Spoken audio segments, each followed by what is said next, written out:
welcome each and every single one of you back here to the channel on YouTube.com. As of course, you already know who I am, Mr. Controversy, and the operator of the best damn Twitter handle known.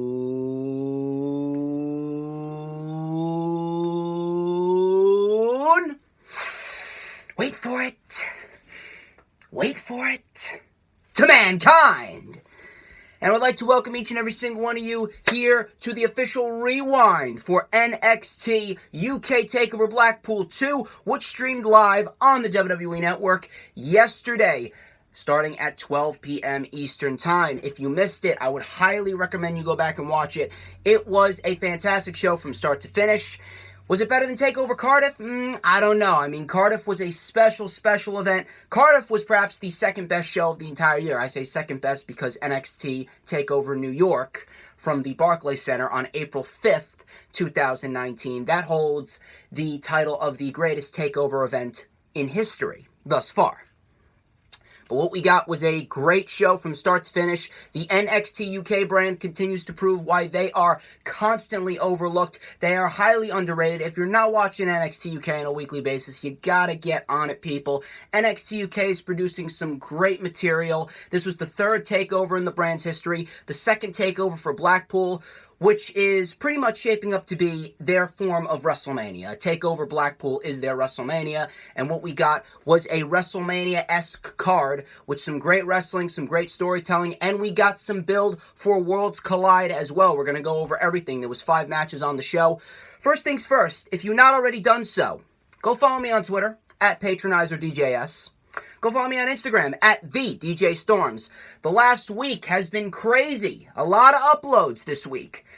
We have the return, the resurrection, in which I cut the promo of my fucking life, and of course the Lightning Flash update, which I uploaded on Saturday. I did a 15-minute rant towards the end of the video about Becky Lynch pulling the sexism card when she was talking about how she had a subpar main event, and now everyone in the community is saying that the women shouldn't be main eventing shows, implying that wrestling fans are sexist pigs. I bury Becky Lynch. I completely rip Becky Lynch a new asshole. So if you want to see me lose my voice there, you can go and do so. The links to all 3 of those videos are in the description.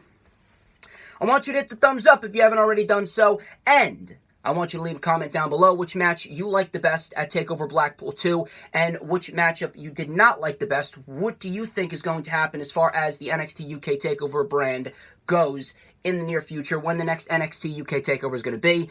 Hit that subscribe button if you haven't already done so. We are on the road to 2,000 subscribers. And hit that notifications bell with a huge coup de grace, because that way you will know whenever I pop up on YouTube. Because whenever I pop up on YouTube, it is the best time to be on YouTube.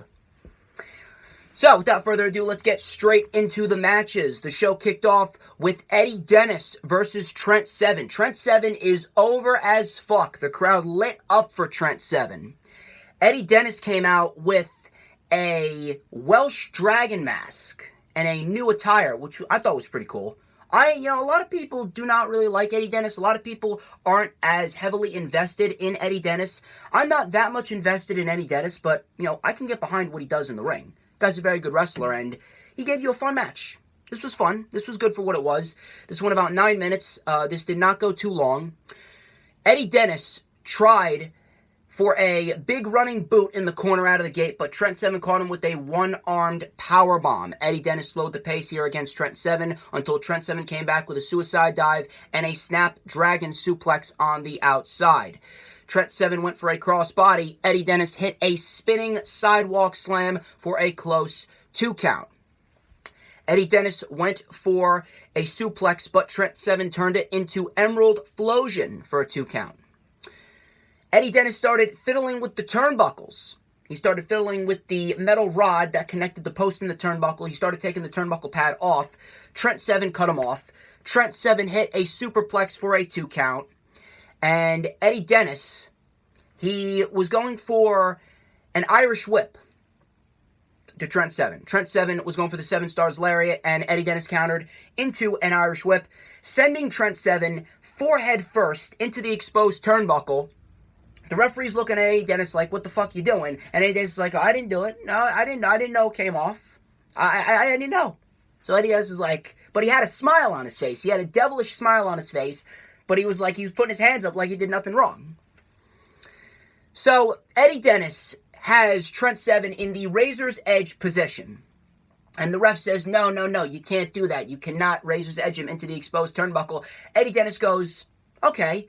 He turns 90 degrees, and he throws Trent Seven over the top rope onto a production crew member into the barricade. Looked absolutely brutal. The crowd's chanting, holy shit.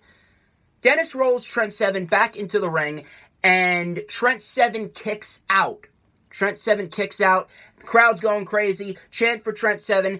Eddie Dennis is like, fuck this. I am shutting these people up. He hits the next stop driver for the victory and wins in about 9 minutes. Fun match. Good match to kick off the show. Again, it did not go too long. It didn't need to go too long. Fun for what it was. The right man won here. Eddie Dennis wins his first match back after injury against Trent Seven.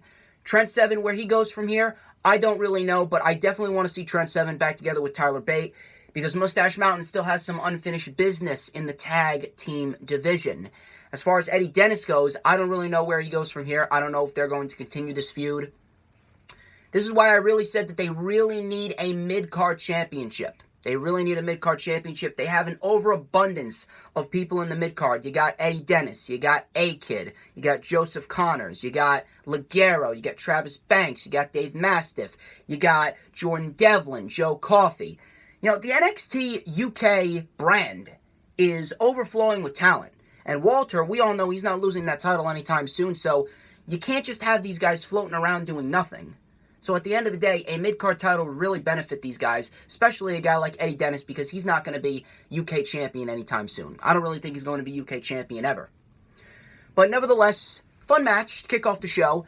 Eddie Dennis wins here in about 9 minutes to kick off TakeOver Blackpool 2. And one thing I actually loved about the show the most, I loved the match placement of the TakeOver Blackpool 2 card. You started off with Eddie Dennis and Trent Seven. Then you went into the Women's Championship match. Now, this was smart not to put the Women's Championship match on second to last, because when you have Tyler Bate and Jordan Devlin, and then a ladder match for the NXT UK Tag Team titles, after what these women did here, you know, they could very well have gotten no reaction. It really would have taken a lot to get the crowd invested in what the women were doing, based off of the two classics that we got back-to-back with Tyler Bate and Jordan Devlin, and then the ladder match.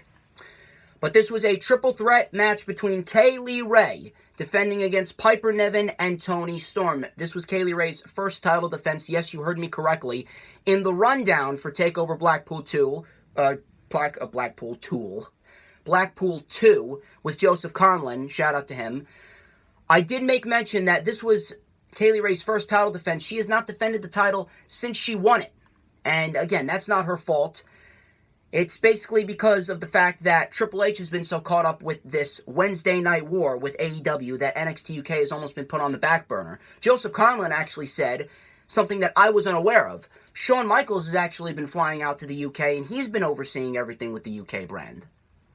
Now, I love Kaylee Ray. I know how good Kaylee Ray is, but if she was to lose the title in her first defense here, she would have been made into another Sasha Banks. She would have been made to look like a one-hit wonder, even though she held the title for over 100 days. But again, this was her first title defense, so they really need to do a better job at having the champions in NXT UK defend their titles a little bit more. Same thing with Walter. This was Walter's first title defense since his matchup with Tyler Bate at TakeOver Cardiff. But this match was great. This match was great. This match had everything that you would want in a women's match. This is what women's wrestling is all about. You know, Becky Lynch, she wants to cry out sexism because she has a subpar main event, and now everyone is saying that the women should not be main eventing the shows. Meanwhile, you take a look at this match right here, and I guarantee you, if this match was put on in the main event, I guarantee you, no one would complain. You know why? You take a look at the build towards this match. You have the build between Piper Niven, how she's been built up over the course of the last 8, 9, 10 months. You had Toni Storm, and the story that they're telling with Toni Storm, how she's lost without the NXT UK Women's Championship. You got Kaylee Ray, this cocky, conceited, manipulative heel that is just going to do anything in her power to retain the title. All three of these women have been booked brilliantly. The build towards this match was great. The booking of this entire match from the moment that it was announced was brilliant. The history that these two women have is there. And the production of this match was great. These women were literally let off the chain and allowed to wrestle.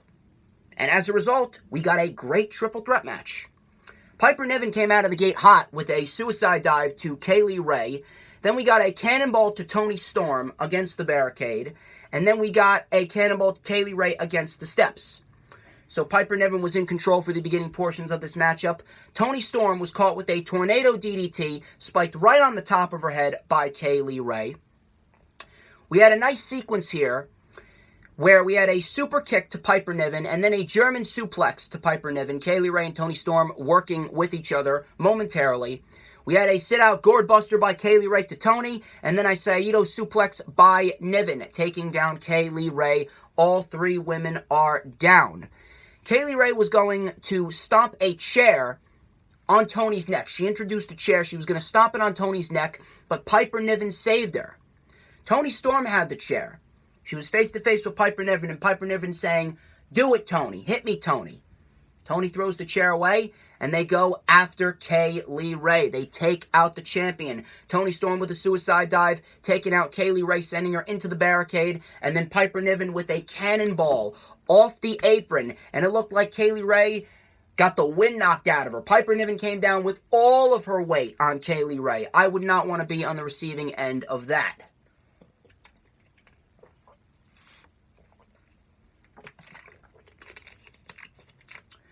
We had Kaylee Ray go up to the top. After Piper Niven hit a powerbomb on Toni Storm, Kaylee Ray went up to the top with a beautiful senton. Taking out both women. And then, back in the ring, Toni Storm was taken out. Piper Niven hit the Meishinuku driver, but Kaylee Ray kicked out. So Piper Niven came within an eyelash of winning the NXT UK Women's Championship. Piper Niven got the Meishinuku driver, but Kaylee Ray kicked out. And then Toni Storm came into the mix. She took out Piper Niven for the moment. Kaylee Ray was hit, or she hit the Widow's Peak, the Gory Bomb. The Gory Bomb, Widow's Peak, whatever you want to call it. And Toni Storm stopped the referee's hand from hitting 3. The ref's hand was coming down, but Toni Storm swooped in, similar to what happened back at TakeOver Toronto with the Velveteen Dream, Roderick Strong, and Pete Dunne, when Pete Dunne was going to win the North American Championship, but Velveteen Dream stopped the ref's hand from counting 3. Kaylee Ray then got hit with a Canadian Destroyer. Yes, a Canadian Destroyer. Piper Niven pulled off a Canadian Destroyer, a picture-perfect Canadian Destroyer on Kaylee Ray, and Kaylee Ray was out on her feet. Piper Niven was taken out by Toni Storm, and then Toni Storm hit Storm Zero, but Piper Niven broke it up. Piper Niven was then on the receiving end of a beautiful frog splash from Toni Storm. Kaylee Ray then came in with a swift super kick, taking out Toni Storm. Kaylee Ray covered Piper Niven to retain the championship. This was a great triple threat women's match. This is what we need to see. And on top of this, might I also mention that the NXT UK women's division is very underrated. You got a lot of great talent in that division. You got Niven, you got Storm, you got Kaylee Ray, you got Jazzy Gabbard, you got Ginny, you got Zaya Brookside, you got Isla Dawn. You got some good talent in the NXT UK women's division. Right winner here. Kaylee Ray needed the win. Kaylee Ray needed to retain. This sets up Toni Storm to go after Rhea Ripley and the NXT Women's Championship at Worlds Collide, which is going to be a great match in its own right. And now down the line, we can focus on getting Piper Niven versus Kaylee Ray one-on-one, and then and only then it will be Piper Niven's time. Great triple threat women's match. Great placement of the match. Right winner. Tyler Bate versus Jordan Devlin. I knew this match was going to be good. I knew this match was going to be good from the moment that it was announced. Tyler Bate and Jordan Devlin are two of the best that they have, not just on the NXT UK brand, but in the entire company. Tyler Bate, I can't say enough good things about Tyler Bate. I really can't say enough good things about Tyler Bate. Tyler Bate is absolutely fantastic at what he does. He is the UK's version of Johnny Gargano. And Jordan Devlin, he's pretty much in the same league as Tyler Bate. Jordan Devlin, right now, he is doing some great material over in NXT UK. And Jordan Devlin, he is well overdue for an NXT UK Championship title run. I don't care whether it's this year or next year, sometime, Jordan Devlin deserves to be UK champion in the future. This match set the bar for what a professional wrestling match should be in the WWE. Tyler Bate and Jordan Devlin legitimately went out there and said, hey, we challenge anyone in this company to top this. And if you have 20 minutes, 21 minutes, 22 minutes, take the time out of your day, go back and watch this match. This match was an absolute classic early match of the year candidate. If Dave Meltzer gives it 5 stars, I would not even mind. Again, this was a challenge, a statement to anyone in the WWE, top this. That's exactly what Tyler Bate and Jordan Devlin did. This match was fantastic from bell to bell. Tyler Bate started off the match with a military press and a dropkick, sending Devlin to the outside. Devlin with a Uranagi and a slingshot moonsault off the ropes to Bate for a close 2 count. Bate came back with a huge Irish whip, sending Jordan Devlin over the top rope. Devlin looked like he landed on his hip a little awkwardly on the apron. Bate with a huge Undertaker-esque dive over the top rope. Devlin was able to catch Bate coming off the top rope with a crossbody, and he caught him with a gutbuster. So Jordan Devlin was on the offense towards the midpoint of this match. Bate was able to come back with a diving European uppercut, an exploder suplex, and a shooting star press for a 2 count. Tyler Bate picked up Jordan Devlin. Airplane spin, round and round we go. And he did not stop and put Jordan Devlin down. Tyler Bate legitimately used the momentum that he had from the airplane spin, and he threw Jordan Devlin off of him. And he didn't know where he was. Jordan Devlin didn't know where he was. Tyler Bate picked up Jordan Devlin. Picture-perfect brainbuster for a close 2 count. Jordan Devlin came back with a slingshot cutter on the apron, and he looked like he was going to get the count out, but Tyler Bate was able to slide back into the ring. We had an excellent sequence here by Bate and Devlin where we were in a straight jab off. We were going jab for jab for jab for jab. Crowd was lighting up. They were chanting, "Are you watching Vince McMahon?" We had a capo kick followed up by a headbutt by Devlin. Slingshot. He went for the slingshot lariat that he did Tyler Bate. And Devlin caught him in a Spanish fly. And while Tyler Bate was still on the mat, he put his fist up and hit bop and bang when Devlin was going in for the cover. Devlin fell back, and as Tyler Bate was getting up, Devlin came back with a headbutt. Both men are down. The crowd is going insane. I'm sitting there like, what the fuck am I watching? Devlin, he went up to the top rope, and Tyler Bate tried to cut him off, but Devlin held Tyler Bate in a choke position, like in a modified Tongan death grip. Devlin turned Tyler Bate around, looked at him with this look like, you ain't beating me tonight. You ain't going to get the upper hand on me. And he hit a beautiful Spanish fly, followed up by Devlin's side, and Tyler Bate kicked out. Tyler Bate kicked out. I thought that was it. I thought Jordan Devlin was going to win it right there. Tyler Bate kicked out. Crowd's going insane. Tyler Bate comes back with a springboard tornado DDT. Devlin spiked on his head. Tyler Bate hits the Tyler driver. Devlin kicks out. Crowd's going insane. Bate goes up to the top and hits spiral tap for the win. In a fantastic match, Tyler Bate gets the win. I actually called Jordan Devlin to win this one. But to be quite honest with you, with how they've been booking Tyler Bate and Jordan Devlin, it could have swung either way. It really could have swung either way. And I guess since Eddie Dennis beat Trent Seven at the beginning of the show, you know, that kind of should have been a set-off in your mind, or in everyone's mind, that there was no way that both members of Mustache Mountain were losing. I don't really know where Jordan Devlin goes from here. It seems as though Jordan Devlin is just caught in this mid-card purgatory position.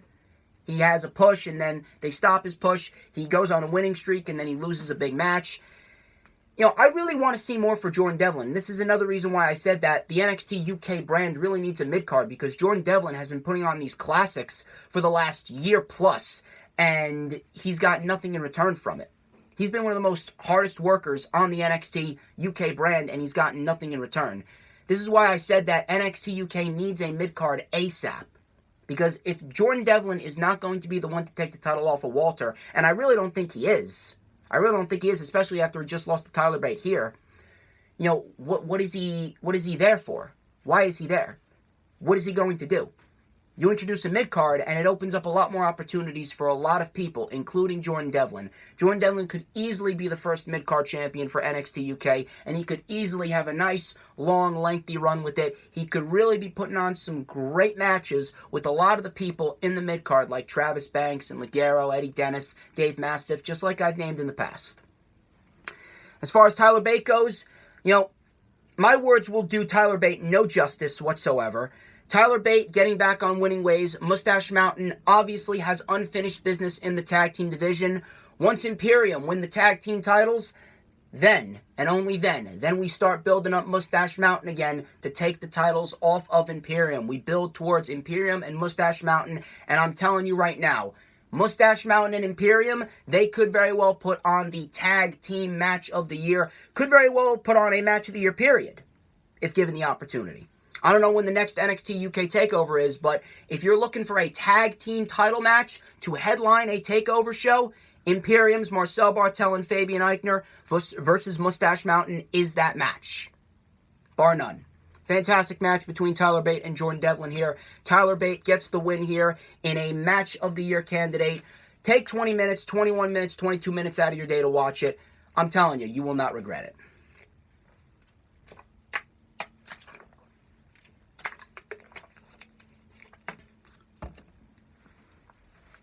From that, we moved into the ladder match between Gallus, Mark Coffey and Wolfgang, Imperium's Marcel Bartel and Fabian Eichner, the Grizzled Young Veterans, James Drake and Zach Gibson, and Flash Morgan Webster and Mark Andrews. This wasn't the best ladder match that we've seen. The North American ladder match, the North American Championship ladder match was better. The NXT Tag Team title match that we saw at TakeOver 25, that was definitely better. But nevertheless, we still got a very good ladder match.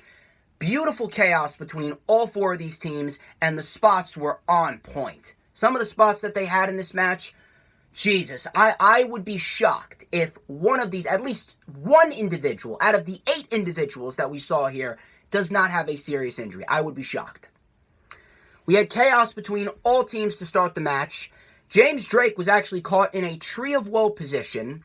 Gallus brought in 2 chairs.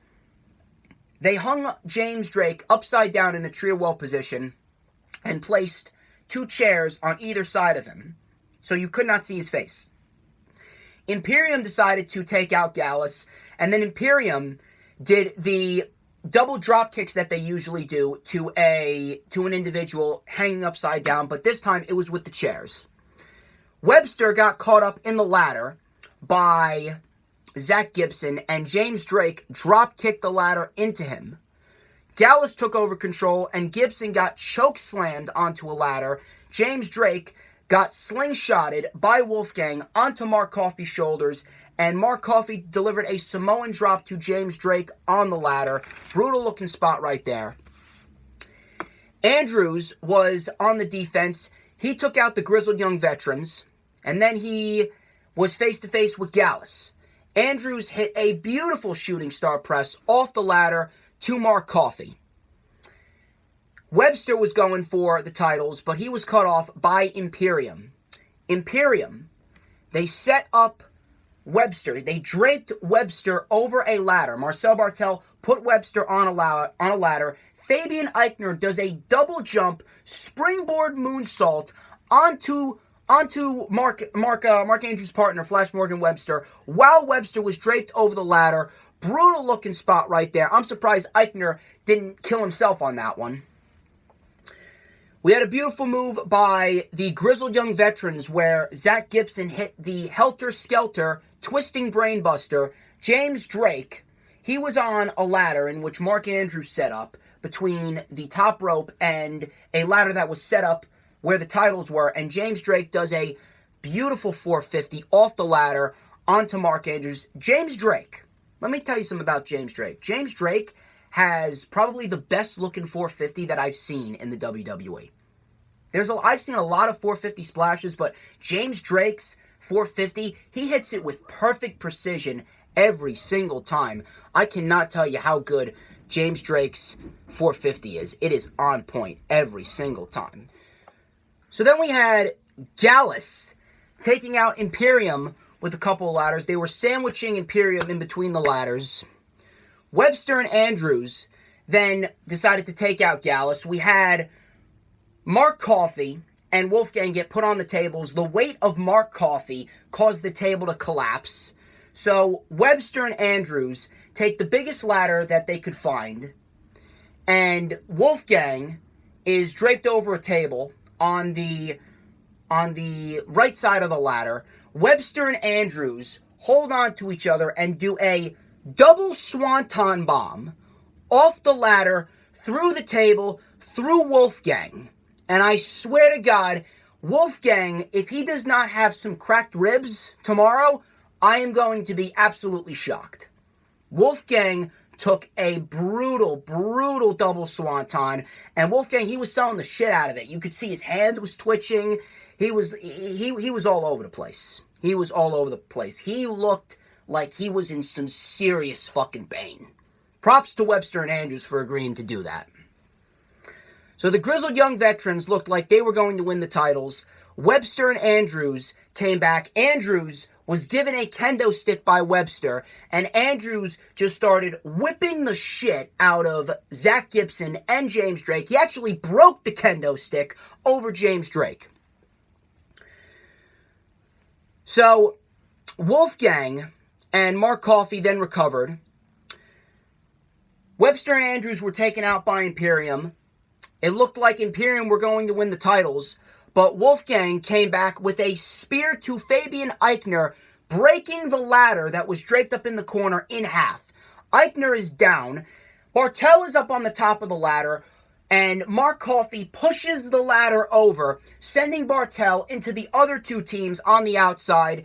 Gallus climbs the ladder, and Gallus retains the championships. Very good ladder match. A lot of brutal spots. One of these guys has got to be seriously injured by the end of that match. And at the end of it, the right team won. I did call Gallus to win for a couple of reasons. Number one, Gallus has not really had that much of a run with the championships. They're only at like 87 days, 88 days now. Wait till they get to over 100. And on top of that, you got Worlds Collide coming up. You got Worlds Collide coming up on January 26th. Not January 26th, January 25th. January 26th is the Rumble. But on January 25th, it's Worlds Collide. If you really want to load up Worlds Collide, I would have Gallus defend the NXT Tag Team titles, the NXT UK Tag Team titles, against an NXT US Tag Team. Could be the Forgotten Sons. You could have Oney Lorcan and Danny Burch. You could have Alex Shelley and Kushida, the Time Splitters. Whichever one you want to do, but an NXT UK Tag Team title match on Worlds Collide would definitely add a lot more to the show. And on top of that, it gets Gallus a successful title defense. And then, next month, maybe in March, it sets up Imperium versus Gallus for the NXT UK Tag Team titles. And then, and only then, will Imperium win the titles. Why have Imperium win the titles here when a ladder match is not in Imperium's playbook? It goes against everything Imperium stands for. That's what they said. Imperium even said, Marcel Bartel and Fabian Eichner said that this is not what we're all about. So at the end of the day, Gallus retains the championships. Right team won here. Good decision. We get Gallus versus an NXT US tag team for the NXT UK tag team titles. A little brand warfare right there. And then somewhere down the line, somewhere during WrestleMania season, Gallus drops the titles to Imperium. Very good ladder match. A lot of good high spots here. And at the end of the day, can't really complain about too much here. Main event. Walter versus Joe Coffey for the WWE United Kingdom Championship. The leader of Imperium versus the leader of Gallus. This was all about brand warfare. Listen, I know that there was a lot of people sleeping on this match. I know that there was a lot of people questioning why this match is even taking place to begin with. I know that there was a lot of people asking what is the purpose of putting Joe Coffey and Walter in the main event? What is the purpose of putting Joe Coffey and Walter for the WWE United Kingdom Championship in this position? Let me tell you something. Joe Coffey and Walter, after this match, they put all the doubters to rest. They silenced everyone. This match was built up as 1 year in the making. Joe Coffey wanted to erase the demons of Walter coming in at the first TakeOver Blackpool and booting him in the face. This is all about brand warfare, and it was all about telling the story of Joe Coffey wanting redemption against Walter. And at the end of the day, look what we got.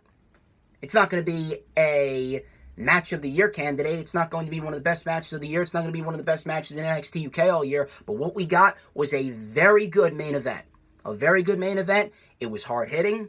It was physical. And it had great storytelling as well. So for anyone that's saying that Joe Coffey and Walter was going to disappoint, you were silenced. Absolutely silenced. Show some respect to these two guys. Joe Coffey came out of the gate strong with a battering ram headbutt off the apron, sending Walter into the barricade. Joe Coffey came back with a shoulder block, a running shoulder block. He jumped over the barricade and took out Walter. We had a tornado DDT from Coffey for a close 2 count. And then Coffey was able to get Walter up, and he held Walter up in a stalling suplex position. So props to Coffey for being able to get Walter up. Joe Coffey jumped off the top rope. It looked like he was going for a drop kick, but he got caught in a Boston Crab from the Austrian Anomaly. Joe Coffey was able to come back with a deadlift German suplex on Walter for a 2 count. And then Joe Coffey did a springboard out of the corner. It looked like he was going for a crossbody, but he actually delivered a moonsault. I think this was like the first time I ever saw Joe Coffey deliver a moonsault. So props to him. He pulled it off very well. Walter and Joe Coffey were going back and forth with the stiff jabs, the stiff strikes, the chops. Let me tell you something. I would not want to be on the receiving end of any of Walter's strikes. Walter's strikes look like they could put someone like me in a hospital bed after one of them. Props to Joe Coffey for getting up after strike after strike after strike. Walter then accidentally drop-kicked the ref. The ref was drop-kicked into fucking oblivion by Walter. Ref was taken out momentarily. Joe Coffey hit the powerbomb, but there was no ref to count it. Alexander Wolf came out, and he took out Coffey. He was going to help Walter, and then Ilya Dragunov came out to help Joe Coffey. He took out Alexander Wolf with the Torpedo Moscow, but he also knocked Wolf into Joe Coffey's leg. So that could very well be a storyline that plays out over the course of the next few months with Joe Coffey and Ilya Dragunov. That could possibly set up Ilya Dragunov to take on Walter next. So Wolf and Ilya Dragunov, they continue to brawl. Walter actually took out Dragunov. Walter took advantage with a powerbomb on the apron and a huge clothesline. Another referee slid into the ring. 1, 2, Joe Coffey kicks out. The crowd lit up after that, and the match continued. We had a beautiful belly-to-belly suplex off the top, but it was not enough. Walter still stayed alive. Then we had Walter hitting the big splash off the top, but Joe Coffey kicked out again. Joe Coffey continuing to kick out. Walter's getting frustrated. Joe Coffey gets back up, hits 2 Aura Best for the bells, but Walter kicks out again. Walter kicked out after 2 Aura Best for the bells. Joe Coffey can't believe it. There was a moment where I actually thought that Joe Coffey was actually going to win the title after he hit the 2 Aura Best for the bells, but it was not to be. Walter hit the sleeper hold suplex, a powerbomb, a chop to the back of the neck, a second powerbomb, and then we had a modified crossface on Joe Coffey, and Joe Coffey was slowly starting to fade away until he tapped out. Joe Coffey taps out. Walter wins a hard-hitting, physical matchup. These two are definitely going to be feeling it in the morning. Very good main event. Again, it's not going to be one of the best matches of the year, but what we got was a very, very, very good main event. Hard-hitting, physical, and great storytelling. Imperium then came out to celebrate with Walter, and then out of nowhere, Adam Cole, Roderick Strong, Bobby Fish, and Kyle O'Reilly come out through the crowd. Blackpool lit up, and they started attacking Imperium.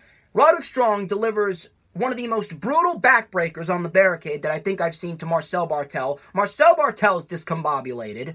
Roderick Strong then took out Alexander Wolf. We had total elimination by O'Reilly and Fish on Walter.